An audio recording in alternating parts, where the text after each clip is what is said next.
वत्तकू और डरो, यौमन उस दिन से, तुरजाऊन तुम लौटाए जाओगे, फीही जिसमें, इलल्लाही तरफ अल्लाह की, थुम्मा फिर, तुवफ़ा पूरा पूरा दिया जाएगा, कुल्लु हर, नफ्सिन नफ्स को, माँ जो, कसबत उसने कमाया, वहुम और वो, ला नहीं, युज़लमून वो जुल्म किए जाएंगे। और उस दिन से डरो जिस दिन अल्लाह की तरफ लौटाए जाओगे, फिर हर शख्स जो है ना उसको उसकी कमाई का पूरा पूरा बदला दिया जाएगा, और किसी इंसान पर भी किसी किस्म का जो है वो जुल्म नहीं हो।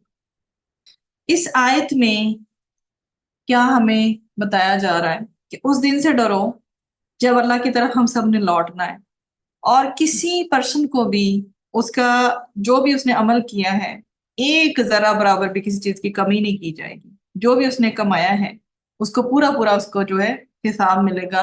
वाफा या जो है तो वफा मतलब कि पूरा पूरा बिल्कुल किसी लिहाज से कोई कमी नहीं होगी और ना ही किसी किस्म का जुल्म होगा।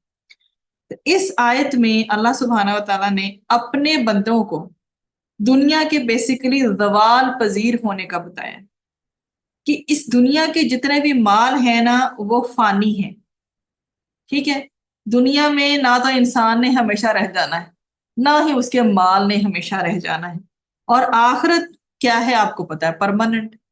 और आखिरत हर एक ने फेस करनी ही करनी है। जब दुनिया में एक पर्सन आ गया तो आखिरत में अल्लाह ताला के सामने पेश होने और हर अमल के मुहासबे और उसकी जजा व सजा होने के हवाले से इस आयत में बेसिकली इंसान के लिए नसीहत की गई है। और इब्ने अब्बास रदियल्लाहु अन्हुमा फरमाते हैं कि कुरान में सबसे आखिर में जो आयत उतरी है ना वो ये। तो अल्लाह सुब्हाना व तआला कैसे वाकिफ है इंसान की सोच से कि उसके जहन से ये बात निकल ना जाए कहीं कि जो है वो बिहेवियर जो अपना अपना रहा है तो उसकी एक दिन पकड़ होनी।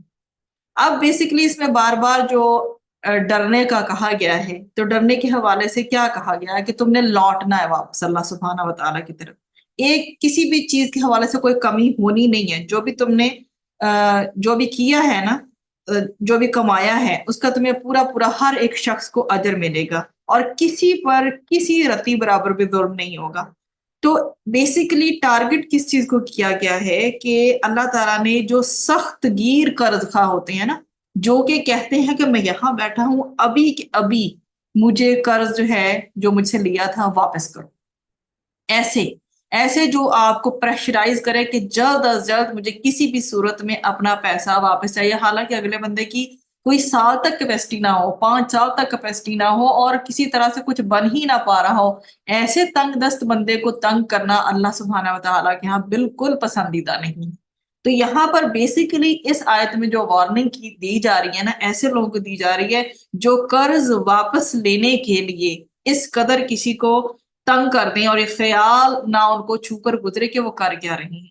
तो अल्लाह सुब्हाना व तआला ने जो इंतहाई सख्त जो है ना रवैया अख्तियार करते हैं अपने कर्ज की वापसी का, उनको बेसिकली इसमें वार्निंग दी है कि तुम उस रोज से डरो जब तुम अल्लाह ताला की तरफ लौटाए जाओगे, और जिस दिन हर शख्स अपने अमाल का नतीजा पाएगा। तुम पर भी अल्लाह ताला के बेशुमार मुतालबात हैं, फिर तुम सख्त गिरी करके आखिरत के रोज अपने लिए किस बिना पर रहम की उम्मीद रखते। ठीक है, अल्लाह ताला के जिम्मे भी तो बहुत कुछ है ना जो हमसे जिंदगी में गलतियां हुई।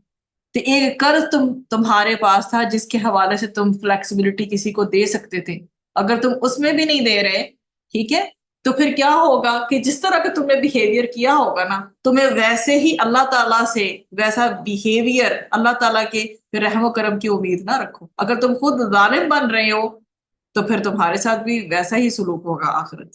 और कोई अगर अगर तो जुल्म किया है तो जुल्म में कोई कमी नहीं होगी, लेकिन अगर नेक सुलूक इख्तियार किया है और मोहलत दे दी है, टाइम दे दिया, क्योंकि पीछे कितनी फजीलत अल्लाह ने बयान की है।